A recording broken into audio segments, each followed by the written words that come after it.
avoir un appareil dentaire. C'est vraiment la classe.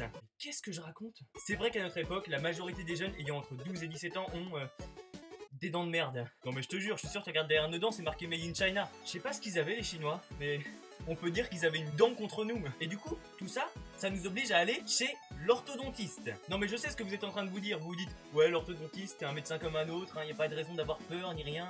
Alors que nous, on sait la réelle différence entre ta vie avant l'orthodontiste et ta vie après. Bah oui, parce qu'au départ, t'as un sourire d'enfer et tu te retrouves avec un sourire de fer. Allez, salut!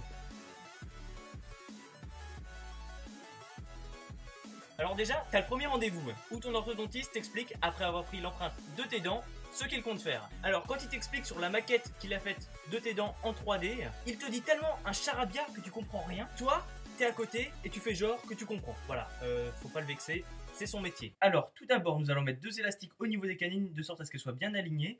Après, nous allons reculer un peu le palais avant qui se trouvait légèrement en avant.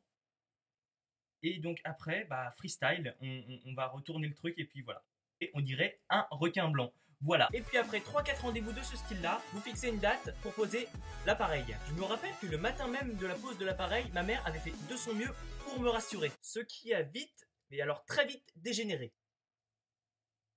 Bah, voyons, faut pas avoir peur. C'est la classe d'avoir un appareil, puis en plus tu vas avoir un beau sourire. Ouais, mais ça fait mal. Bah je sais pas, essaie de penser à un truc que tu aimes, essaie de te rassurer comme tu peux, vas-y. Regarde, Iron Man par exemple, lui il a pas peur de mettre son armure, et pourtant c'est en métal. Ouais, mais je te signale qu'Iron Man, lui, il a un gros trou dans la poitrine et ça lui fait extrêmement mal. Bon. Bonne chance. Les orthodontistes en général sont toujours en retard. Par contre, le jour de la pose de ton appareil, lui, il t'attendait. Il a pensé à ça toute la soirée. Tu es le meilleur jour de sa semaine, forcément. Alors du coup, au moment où t'arrives pour la pose de l'appareil, il te reçoit du genre On va te mettre du métal sur les dents. Puis alors, la pose de l'appareil commence. Lors de la pose de l'appareil, tu es allongé, la bouche ouverte. Donc en gros, tu peux pas avaler ta salive. Et ça, ton orthodontiste, il le sait que t'as autant d'eau dans ta bouche que dans tes chiottes. Et alors, on dirait qu'il fait exprès de te poser des questions auxquelles tu ne peux répondre ni par oui, ni par non. Alors dis-moi, tu comptes partir où pour les vacances d'été?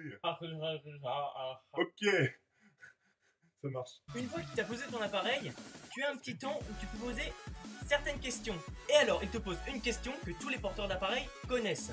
Alors, ça te fait mal? Mais le problème, c'est qu'il la pose jamais au bon moment. Ouais non, parce que sur le coup...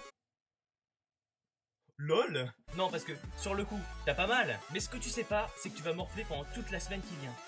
Et c'est dur. Et puis en plus, avec l'appareil, tu peux pas manger grand chose en fait. Alors, vous ne pourrez pas manger ni de chewing-gum, ni de bonbons, ni de Mars, ni de Twix. Toutes les barres chocolatées, vous oubliez. La viande, il faudra la couper en petits morceaux. Vous aurez du mal au début à manger la croûte du pain. En fait, ce que tes parents t'avaient pas dit, c'est que ton orthodontiste, il est également diététicien. Et après t'avoir donné toutes ces explications, il te donne un petit kit pour entretenir ton appareil dentaire. Et puis, il t'explique comment se laver les dents. Comme si tu l'avais jamais fait de ta vie, quoi. Perso, moi, j'ai suivi ses instructions. Pendant 3 jours. Et puis ça m'est passé. Et puis au bout d'une semaine avec ton appareil, tu te commences à t'habituer. Tu es fier de toi, tu te dis ça y est, j'ai fait le pire. Je me suis habitué à mon appareil. Non, parce que ton appareil sur tes dents, il commence à se dire ça y est, je suis posé.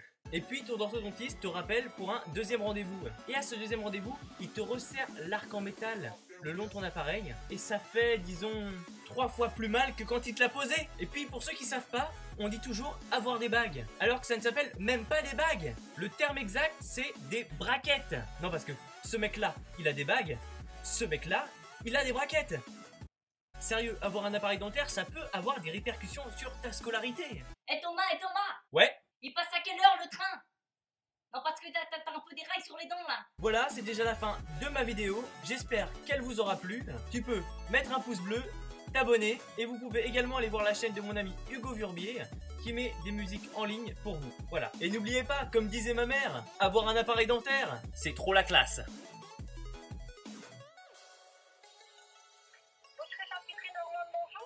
Oui, bonjour. Ce serait pour savoir si vous avez des pieds de cochon, s'il vous plaît. Tout à fait, tout à fait. Eh ben, ça doit pas être pratique pour marcher.